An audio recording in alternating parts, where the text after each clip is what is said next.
So now the $1 million question. How, under all these circumstances, do you expect me as a woman to be productive? I'm deprived of everything. I can't leave home.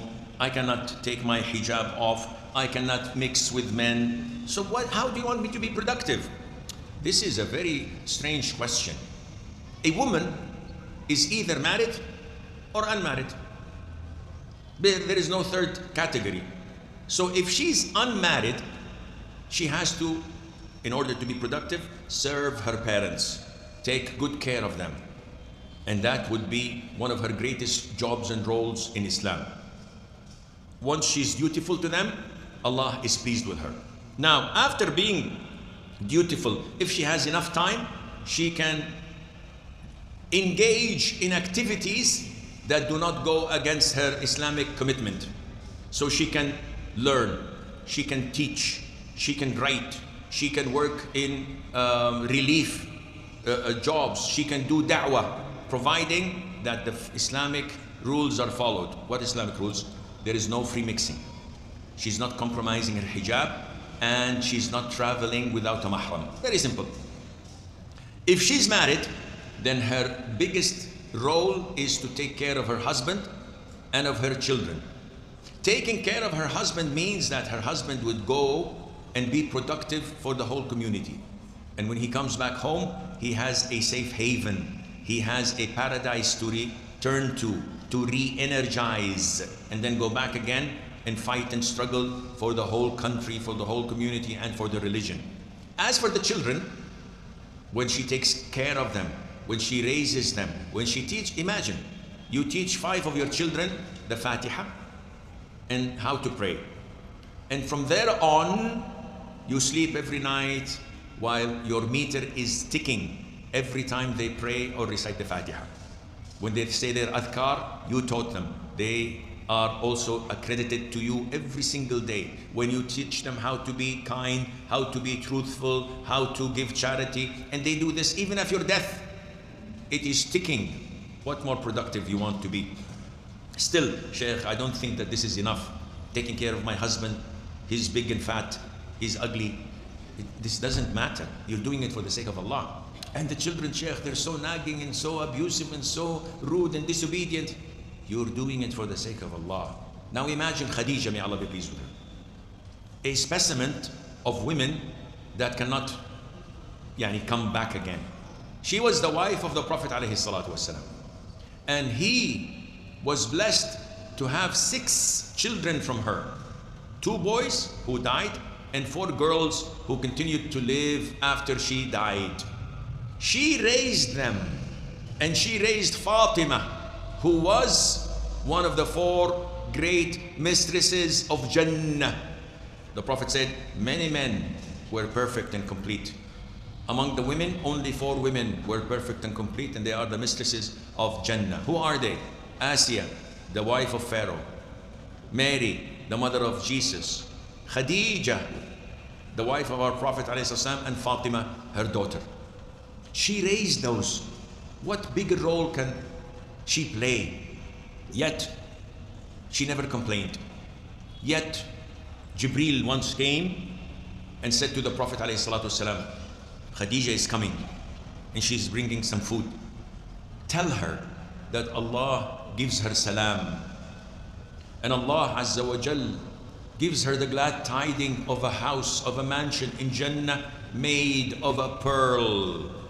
In this mansion, she will never become tired and she would never hear loud noises. Scholars said, why these 2 reasons? They said, because in dunya, whenever the Prophet came home, ﷺ, she would never allow him to even lift a spoon. He would never work, he would never wash the dishes, he would never clean, he would never cook, he would never take care of the children. You sit like a king, be treated like a king. This is my role as a wife. So she would never work in Jannah because she did all the work in the dunya.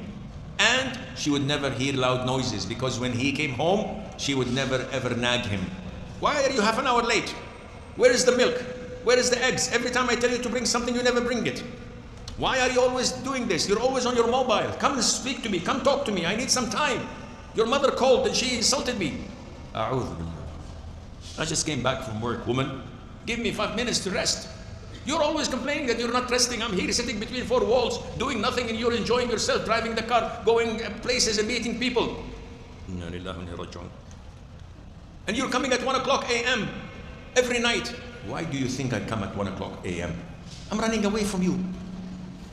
Seriously, if I had something that would attract me to the house, I would have stayed. But you're always nagging.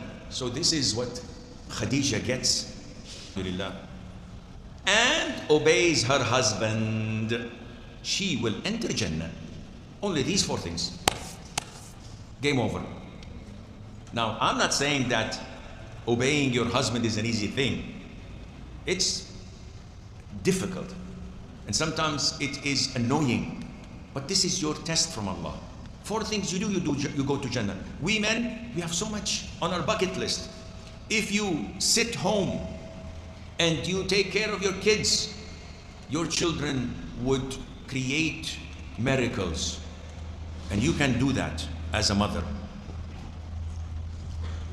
The mother of Sufyan al-Thawri, one of the great narrators of hadith and scholars of Islam.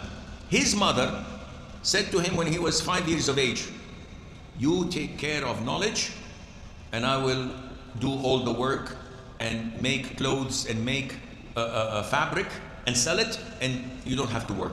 You just learn and become a alim. And she used to tell him, my son, every time you learn 10 ahadith, look and analyze. If this improved you and made you a better person, that's good. Keep on. If not, then this is against you and it will be bad for you. The mother of Ahmad ibn Hanbal. Ahmad ibn Hanbal was in his mother's womb when his father died. She was the one who took care of him and raised him up.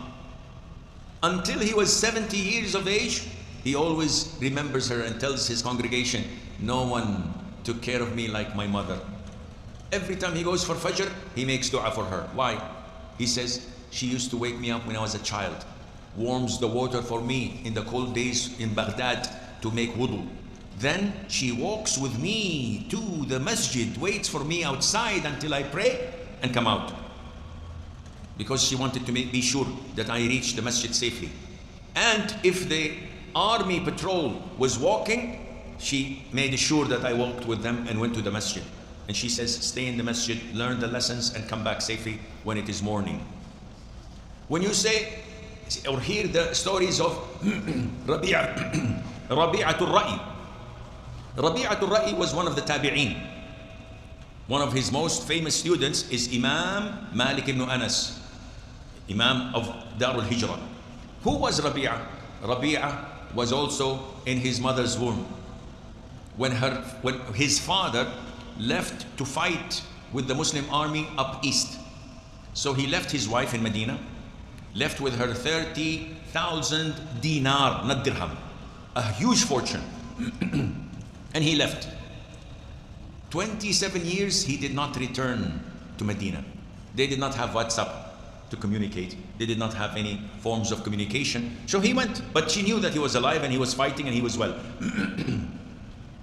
And she took care of her son, taking him to the masjid, taking him to the companions of the Prophet who were left, like Anas ibn Malik and other companions, to learn from them and hear the hadith. She took him to students of knowledge like Salim ibn Abdullah, and took him to this tabi'i and this imam, and until he became one of the greatest imams of Medina. 27 years later, the man came. His name is Abu Abdurrahman Farrukh. He went straight to his home, opened the door and entered, only to find this Rabi'a in his face. So he's a soldier. He took hold of him and wanted to fight. What are you doing in my house? You are here with my wife. You're betraying my wife. And the man, the boy, says, what are you doing here breaking into my house? You want to attack my mother. And they started to fight. And all the people came from Medina to break up the fight. And the woman was inside. She was in her quarters. When the men, including Imam Malik and the other scholars came, said, who are you, man? What are you doing in this house? You can live anywhere else. Why are you coming and intruding on this man's house. They know their friend Rabi'a, but they don't know this guy who left 27 years ago. He says, my name is Abu Abdurrahman Farrukh and this is my house.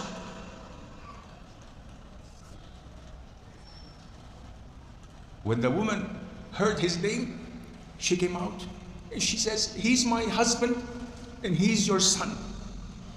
So they embraced and they kissed and they reconnected with one another. And it was time for Salah. So Rabi'a went to the masjid of the Prophet ﷺ. So Farrukh asked his wife, where's my money? I brought with me 4,000 dirham, but where's my 30,000 dirham? I'm a rich man, I want to do something. She said, I buried it. So go to the masjid. After the salat, I will bring it to you. So the man went. When he went to the masjid, prayed, he saw a big circle of knowledge.